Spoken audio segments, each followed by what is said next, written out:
السلام عليكم، ازيكم عاملين ايه؟ انا عرفت نفسي في الاول. انا هعرف نفسي تاني. انا اسمي فاطمة، مرشدة رضاعة طبيعية، ام لطفلين. والجروب ده انا عملته علشان خاطر احاول افادي الناس كل الاخطاء اللي انا عملتها في بنتي الاولانية، لانها للاسف الشديد لما اتولدت ما كانش عندي لبن وما كنتش عارفة ارضعها وما كنتش عارفة اعمل حاجة، ودكاترة تشيلني واستشارين رضاعة يحطوني لغاية ما وصلت يعني لإيه ازاي أرضعها، وعملت لها إعادة إرضاع وكل الكلام الجميل ده. عشان كده بحاول أساعد الناس عشان من البداية خالص ما أقعوش في نفس المشاكل اللي أنا وقعت فيها.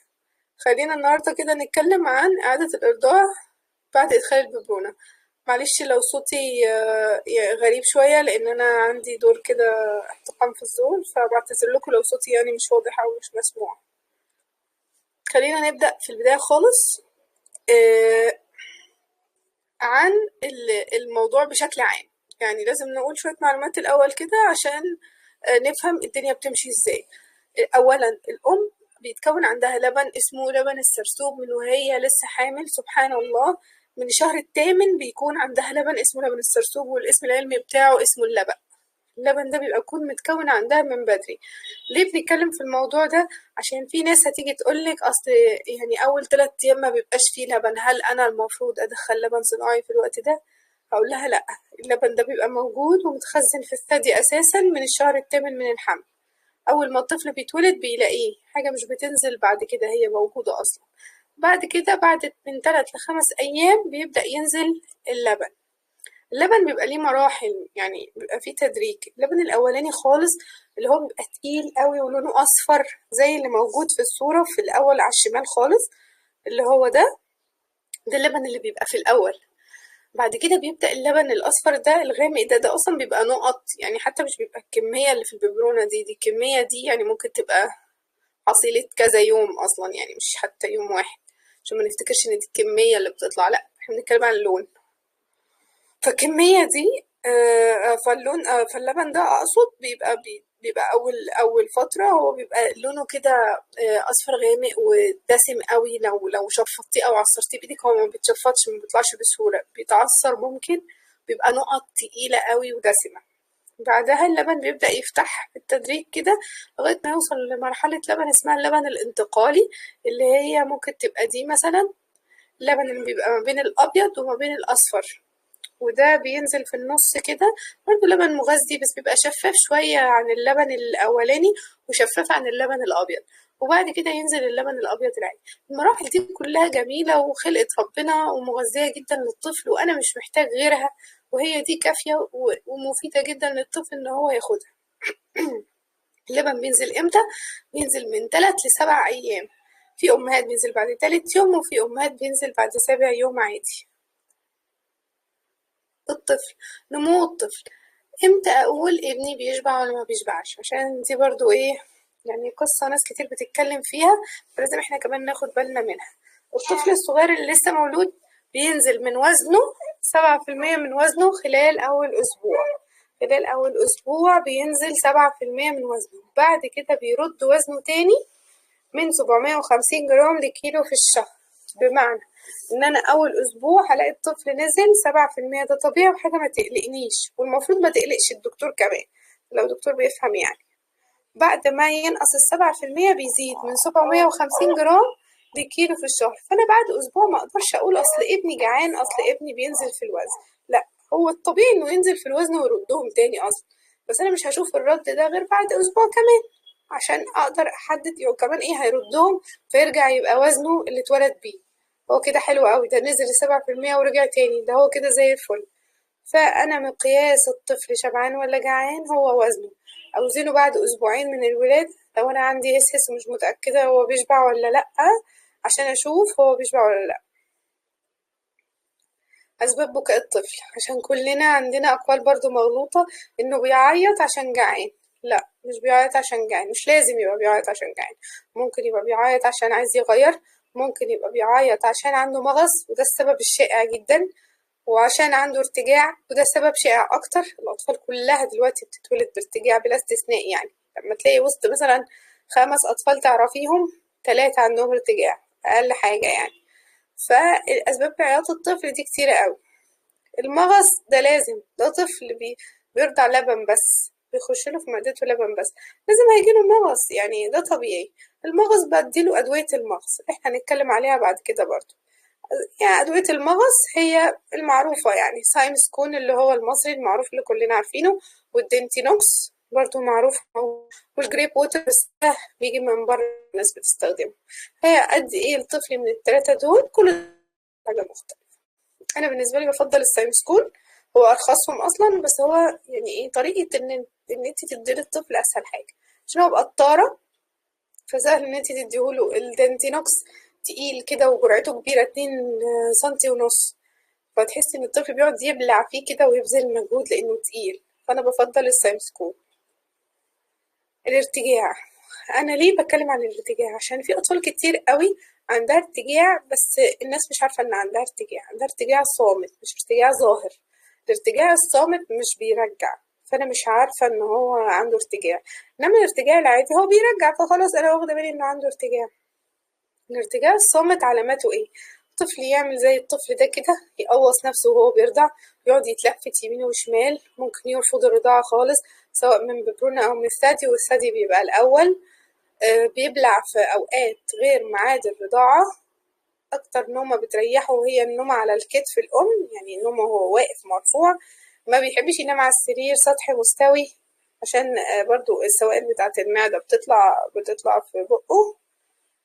ممكن يبقى بيكح كمان. دي كلها علامات إن الطفل عنده ارتجاع. في حاجات منزلية أنا أقدر، أو يعني مش حاجات منزلية، يعني خطوات كده ممكن تخفف الارتجاع عن ابني شوية. أولا إن أنا بعد ما أرضعه، في وسط، أو يعني في وسط الرضعة كذا مرة أكرعه، كل شوية أكرعه وأرفعه على كتفي من 20 ل30 دقيقة، عشان خاطر اللبن عنده ينزل ويرتاح، ويعني يبقى يستريح قبل ما أحطه على السطح. السطح اللي هحطه عليه أو السرير يعني الأفضل يبقى مرفوع 30 درجة، زي المرتبة اللي على الشمال دي، يبقى مرفوع 30 درجة عشان الطفل يبقى مستريح وينام كويس. دي حاجات أنا ممكن أريح بيها الطفل شوية وأنا برضعه، أحطه على مخدة عالية، ما رضعوش كده في نفس المستوى، يعني راسه تبقى مرفوعة عن رجله. في أطفال ما بينفعش معاهم الكلام ده، بس لازم برضو ياخد علاج، وده الدكتور هو اللي بيكتبه، يعني كورس علاج. طول ما الطفل الارتجاع مأثر على حياته، مأثر على رضاعته، مأثر على وزنه، يبقى أنا محتاجة أخد له علاج. فما في أطفال ما بتبقاش يعني إيه محتاجة علاج. أنواع الحلمات، خلينا نتكلم في أنواع الحلمات برضو، علشان الناس بتقول أنا حلمة غائرة فمش عارفة مش هرضع، حلمة مسطحة فمش هرضع. الحلمات حلمة عادية، وحلمة مسطحة، وحلمة غائرة. التلاتة بيرضعوا عادي. ليه؟ لأن الطفل أصلا بيرضع من الهالة، أنا مش مهتمة الحلمة دي إيه، أنا محتاجة أدخل في بقه أكبر قدر من الهالة، أنا بس يعني محتاجة أطلع له الحلمة عشان أساعده يلتقم. هطلعها إزاي؟ ممكن بالسرنجة، وممكن أقعد أعمل مساج لو أنا حامل لسه بعمل مساج في الشهر التاسع، لو أنا ولدت بعمل مساج بإيديا برضو كل شوية بالكريم اللي هو نيبل كريم، واطلعه من بالشفاط، استخدم الشفاط عشان اطلع الحلمة لبره. الالتقام الصحيح دي اساس كل حاجة، واساس المشاكل عندنا عند اغلب الناس، اللي صدرها وجعها، عندها تشققات، مش قادرة ترضع، مش عارفة ترضع، كل ده بسبب الالتقام الخاطئ. ازاي اظبط الالتقام؟ انا مش عارفة الصورة اللي على اليمين دي واضحة ولا لأ، هكبرها، يمكن دي اكتر صورة حسيتها يعني ايه مبينة الوضع. الطفل عشان يلتقم صح، محدش يقول لي النبل كبيرة النبل صغيرة، معرفش ايه، هو يمسكها، دي خلقة ربنا، هو يعرف يمسكها، هو بس بيبقى لسه صغير، بقه صغير، ما اختلفناش. انا مش المفروض اتسرع واقوم مدياله صدري على طول. اولا المفروض ما اسيبوش لغاية ما يبقى جعان قوي ومتعصب ومتنرفز وعايز يمسك ويرضع، كده هو ولا هيتفاهم معايا ولا انا هعرف اتفاهم معاه، وهنقعد نتخانق مع بعض ومش هعرف يمسك صح. بصوا الأسئلة أنا هسمعها كلها في الآخر خالص، عشان في ناس بتعمل ريس هاند، هسمعها في الآخر خالص بإذن الله. فأنا محتاجة يعني أبقى أخد الطفل وهو مش متعصب، ما استناش لما يتعصب، ده أولا. ثانيا بقرب من بقه الحلمة لغاية أول مرة هيفتح حتة نونة، مش هديله الحلمة، مش هديله صدري، هيفتح بعد كده اقرب منه تاني يفتح حاجة اكبر شوية، بعد كده يفتح قطمة كبيرة، اقوم مدخلة الثدي في بقه على طول زي الصورة التانية كده، واقوم ايه مدخلاه، يعني اعمله زي ساندوتش ما بين ايديا، صوابعي 4 صوابع تحت والصباع الكبير فوق، واقوم منزلة من فوق لتحت، شايفين زي الصورة دي كده بالظبط، واقوم مدخلاه كده الطفل هيلتقم حلو قوي اهو. والدقن ملامسة للثدي، وكمان مناخيره مرفوعة، حتى الثدي مش هيبقى قافل على مناخيره، هتلاقي الدقن ملامسة للثدي، والشفة اللي تحت واللي فوق مفتوحين، مش لازم يبقوا يعني بسم الله مقلوبين قوي يعني، بس المهم ان هو يبقى هتلاقي دقنه لتحت وشفته مفتوحة، بيبلع كويس، مش بياخد هوا، تبصي كده من الجنب، تشيلي ثديك من الجنب سنة كده عشان تبصي هتلاقيه ماسك كويس ومفيش هوا بيدخل. ده فيديو برضو توضيحي هنشغله عشان تشوفوا الالتقام اكتر يعني.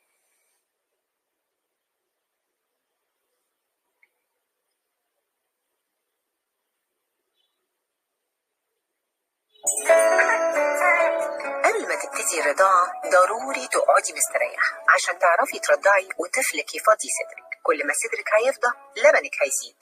اسندي ظهرك لورا وانتي مريحة دراعك على مخدة، وخلي بطن الطفل مواجهة لبطنك، ويكون جسمه مستقيم ومسنود على دراعك عشان يعرف يمسك صدرك. ساعديه يفتح بقه على الآخر وقربيه من صدرك، هتبقى معظم الهالة السوداء من تحت جوه بقه، وشفته اللي تحت مقلوبة لبره، ودقنه ملامسة لصدرك. كده طفلك هيرضع صح وياخد كفايته من لبنك.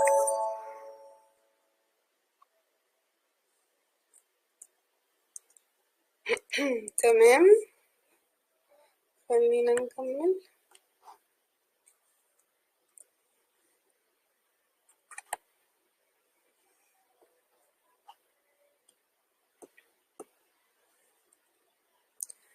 يعني ايه التباس حلمات؟ عشان الناس بتسألني برضو يعني ايه التباس حلمات.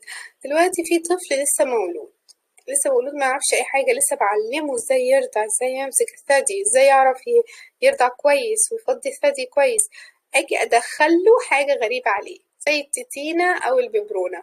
التتينة او الببرونة، خلينا نبص كده على اي طفل هنلاقيه بيمسكهم ازاي، بيفتح فتحة نونة ويقوم ماسك ممسك التتينة، يفتح فتحة صغننة ويقوم ماسك الببرونة، مصتين خفاف ويقوم نازل له اللبن، ما تعبش في اي حاجة وما فتحش بقه حتى، يعني ما تعبش في فتح بقه اساسا.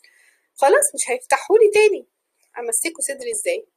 مش هيرضى يمسكه، مش هيعرف، هو مش فاهم. هو دلوقتي طب هو كان بيمسك حته نونه وكان بينزل له اللبن، طب ما هو يمسك حته نونه المفروض ينزل له اللبن، هو طفل مش فاهم حاجه خالص.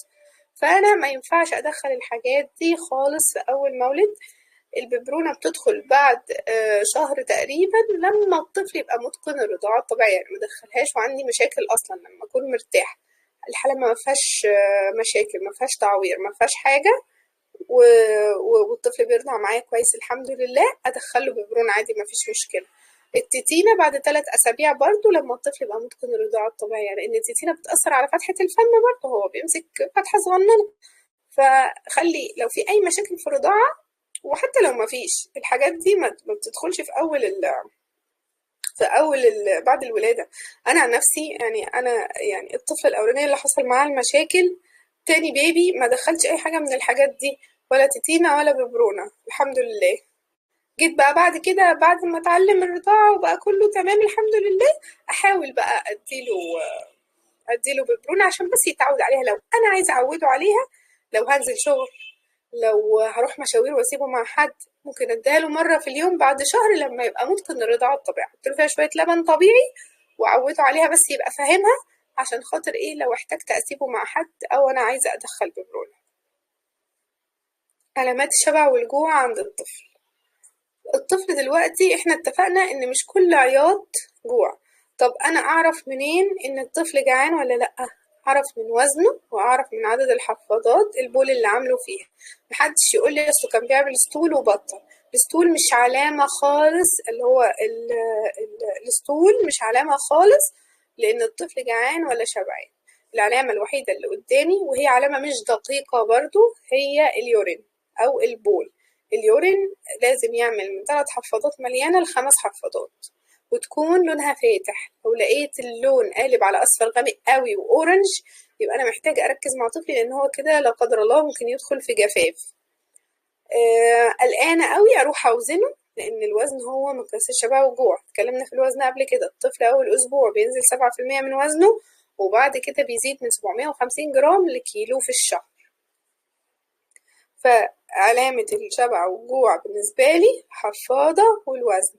في علامات للجفاف برضو، بس دي آخر علامات لازم أخلي بالي منها قوي. ألاقي الحفاض فاضي خالص، ألاقي الطفل شفايفه بيضة، متضايق على طول، ده خلاص ده داخل مني في مجاعة، ألحقه بسرعة، لازم أديله لبن طبيعي بقى، لبن صناعي أي لبن.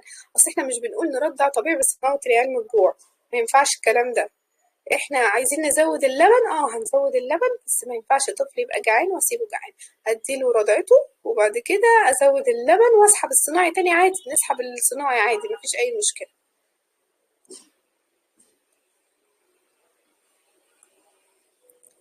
اسباب انخفاض ادرار لبن الام، عندي اسباب كتيرة قوي. من ساعة الولادة ممكن تخلي اللبن عند الام اصلا يبقى ضعيف.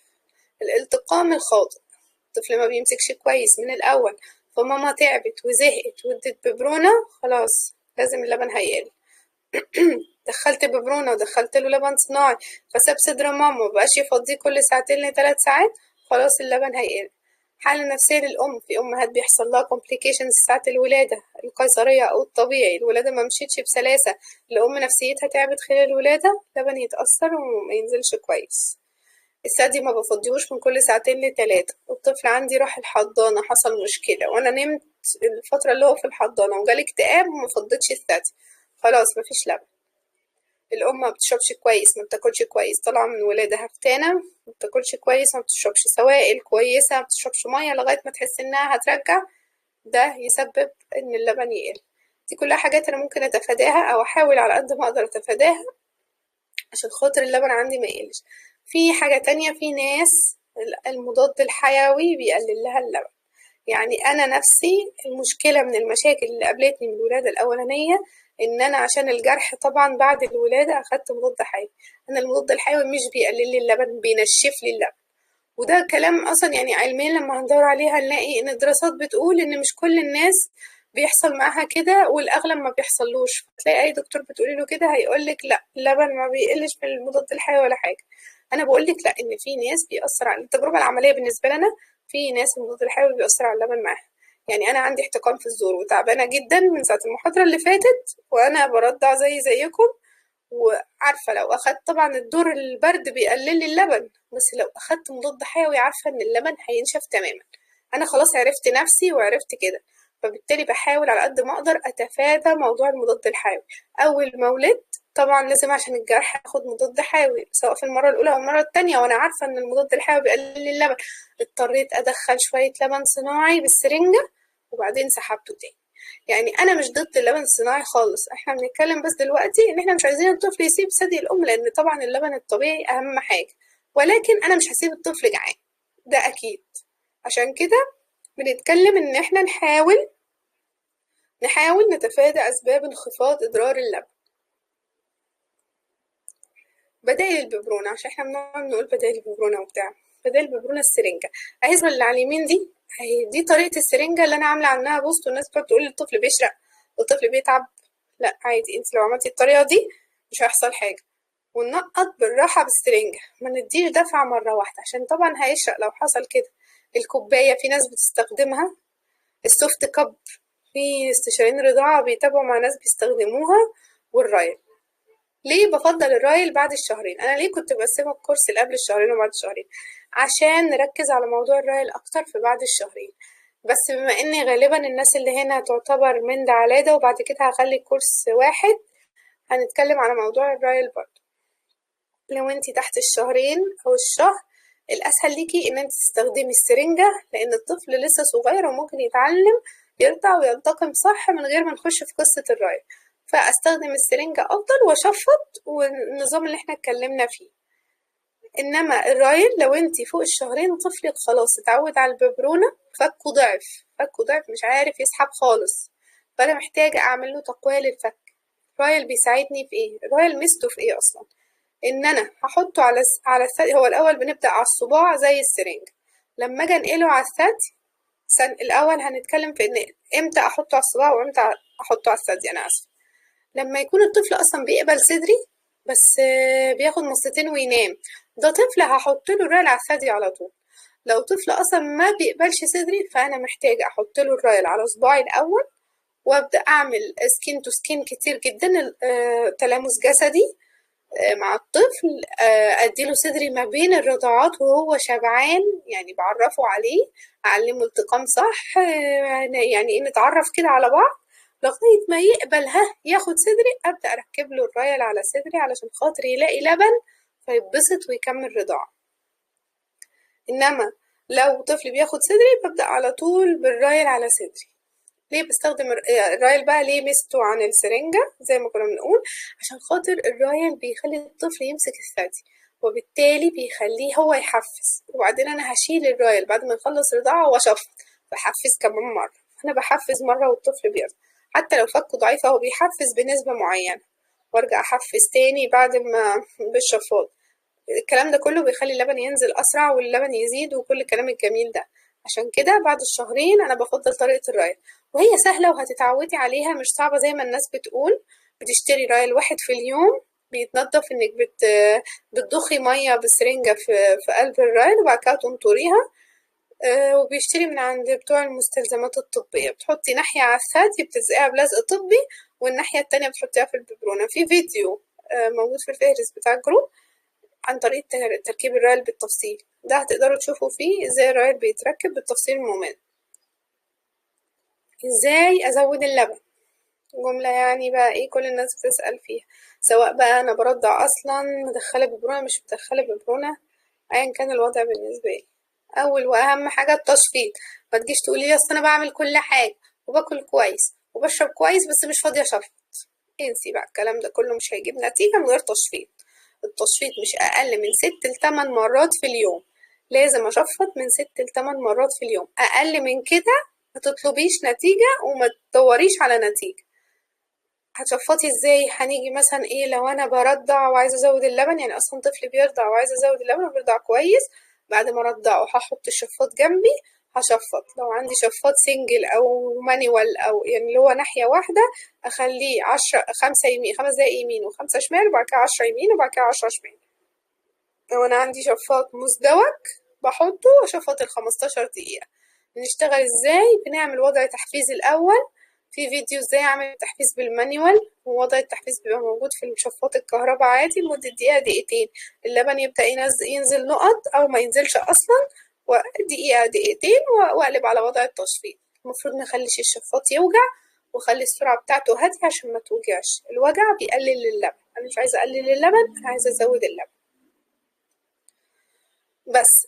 انا ما بينزليش لبن بعد ما برضع الراجل خلاص الراجل بيخلص اللبن شكرا ولسه جعان ومفيش لبن، مش مهم. انا اصلا بدي اشاره للمخ ان يا عم الحاج جسمي محتاج يفرز لي لبن تاني عشان في طفل بيرضع مش لاقي لبن، لو سمحت احنا عايزين لبن تاني. فالمخ بيبعت اشاره للجسم لو سمحت انتج تاني، فالجسم يبقى ينتج تاني بقى، يعني على بالاستمراريه. وبرضه ما بتاعش تصفيت النهارده وتيجي تكلميني بكره تقولي لي انا ما لقيتش نتيجه. طب ما لقيتيش نتيجه لسه، مش انا بدي اشاره للمخ وبقول له يلا انتج لي؟ مش لازم اديله فرصه ينتج؟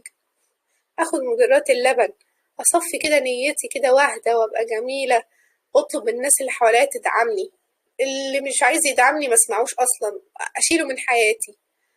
اقعد هاديه، لازم ابقى هاديه. الحاله النفسيه بتاثر على اللبن جدا جدا جدا اكتر ما تتصور. فاحاول ابقى هاديه واتوكل على الله، ولازم نحط في دماغنا ان الله لا يضيع اجر من احسن عملا. يعني انت اسعي يا عبد وانا اسعى معاك، اسعي وربنا ان شاء الله هيوفقك واللبن هينزل وهيزيد وكل حاجه هتبقى كويسه. ازاي هفضي الثدي؟ عندي شفاطات في فيديو اصلا برضو بنوضح فيه انواع الشفاطات، بس خلينا نقولهم بسرعه. عندي الشفاط المانيوال، شفاط السنجل الكتريك، شفاط الدبل الكتريك، والشفاط الهوسبيتال جريد، والشفاط الويرابل او البورتابل. المانيوال طبعا كلنا عارفينه، السنجل الكتريك برضو اللي هو الناحية واحدة كهرباء عارفينه، الناحيتين كهرباء عارفينه. الهوسبيتال جريد، الهوسبيتال جريد ده موتور اقرب للمستشفيات، ده أقوى شفاط. فأنا لو عايزة أعمل إعادة إرضاع يفضل إن أنا أجيب شفاط هوسبيتال جريد. ما عنديش إمكانيات هجيب اللي على قد إمكانياتي، بس هو ده الشفاط اللي هيستحمل معايا إني أشفط 8 مرات في اليوم. الوايرلس أو البورتابل، الوايرلس اللي هو الويرابل اللي هو بيتلبس ده برضه، بس هو ده قوته مش قوية قوي، أنا ما بنصحش بيه لو أنا عايزة أزود اللبن. هو بيبقى حلو مثلا لو أنا عندي مشوار بخزن لبن، عندي شغل بشفط في الشغل، فبيبقى يعني كويس في الحالات دي. انما لو هعمل اعادة ارضاع او غيره، افضل بالنسبة لي اجيب الكتريك دبل حتى لو مش هوسبيتال جريد، بس الافضل هيبقى هوسبيتال جريد يعني. البورتابل ده حاجة برضو كده بتبقى قد الموبايل وبيتحط في الجيب، والبتاع بيركب في البامبنج برا اللي احنا قلنا برضو في فيديو ازاي اعمل بامبنج برا من اي برا قديمة. ازاي اعصر الثدي بايدي برضو في الفيديو موجود، الفيديو اللي انا عاملاه موجود فيه ازاي اعصر الثدي بالايد، بس دي صورة كده صغننة بتوضح ازاي. هو عامة اول حاجة سواء هستخدم الشفاط او هستخدم ايدي لازم هعمل مساج بايدي الاول، اعمل مساج للثدي، بغسل ايدي وبعمل مساج للثدي، احط ايد فوق وايد تحت واعمل تدليك، وايد يمين وايد شمال واعمل تدليك. ما بدوسش على النبل، انا برجع لورا، بزق ال الحوالين الهالة لورا عليا يعني، وبعد كده ادوس واطلع لقدام، ادوس واطلع لقدام. هو ده الطريقة اللي انزل بيها اللبن، ما بدوسش عند الحلمة. انا لو دوست عند الحلمة بقفل القنوات اللبنية فما ينزليش حاجة اصلا. طريقة تشفيط الباور بامب، الباور بامب في فيديو نازل عنها برضو. الباور بامب عبارة عن طريقة في التشفيط، بعملها ازاي؟ 20 دقيقة، بعد كده 10 بريك، بعد كده 10 دقايق، بعد كده 10 بريك، بعد كده 10 دقايق، بعد كده 10 بريك، يعني ساعة تشفيط. دي طريقة كويسة لو استخدمتها مرة أو مرتين في اليوم من ال8 مرات تعمل نتيجة كويسة قوي برضو، وتسرع من إن اللبن يزيد يعني بإذن الله. خلاصة الكلام ده كله، أنا لو عايزة أرضع ابني طبيعي هعمل إيه؟ همنع الببرونة وهو رافض الثدي، همنع الببرونة، هستخدم بدايل، بسحب الصناعي بالتدريج. الصناعي مبيسحبش مرة واحدة، مقدرش ألاقي طفل معتمد على الصناعي وأقوم شايلة الببرونة باللبن اللي فيها واخلص، لأ هيجوع طبعا ويعيط وكل ده يحصل. حتى لو انت عندك لبن هو متعود على الصناعي، لما يعني متعود على الصناعي مش عارف يسحب من صدرك دلوقتي، أنا لازم أبدل الببرونة بحاجة تانية وأديله فيها اللبن سواء المتشفط أو الصناعي، وبعد كده أرجعه لصدري وبعد كده أسحب يعني بالتدريج. أنا يعني إيه، ده طفل برضو أنا بعلمه وبعوده بالتدريج، ما أقدرش مرة واحدة أو مسحبة منه مصدر الغذاء بتاعه. ونخلي بالنا إن هو ما بيتغذاش إلا على مصدر واحد بس وهو الرضاعة. بزود اللبن، احنا قلنا بقى تزويد اللبن ازاي واتكلمنا في الموضوع ده كتير قوي على الجروب، ان احنا نشفط 8 مرات في اليوم، نتغذى كويس، ناكل كويس، نشرب كويس، حلبة وشمر وينسون، ناكل سمك، ناكل فراخ، نشرب شوربة، نتغذى كويس. عامة النظام الغذائي الكويس هو اللي يدر اللبن. عندي الجرجير تحفة في إدرار اللبن، السمسم، حبة البركة، بذور الشيا، الشوفان، الأجانب بيعتمدوا عليه على طول فطارهم وعشاهم شوفان. كل الكلام الجميل ده بيزود اللبن. خلاص احنا كده الحمد لله خلصنا الأسئلة كلها. ربنا يكرمكم جميعا، وأتمنى ان انتوا كلكم تنفذوا الحاجات اللي احنا قلناها دي عشان محدش يحصل معاه أي مشاكل في الرضاعة. وربنا يكرمكم جميعا، وشكرا على حسن استماعكم. مع السلامة.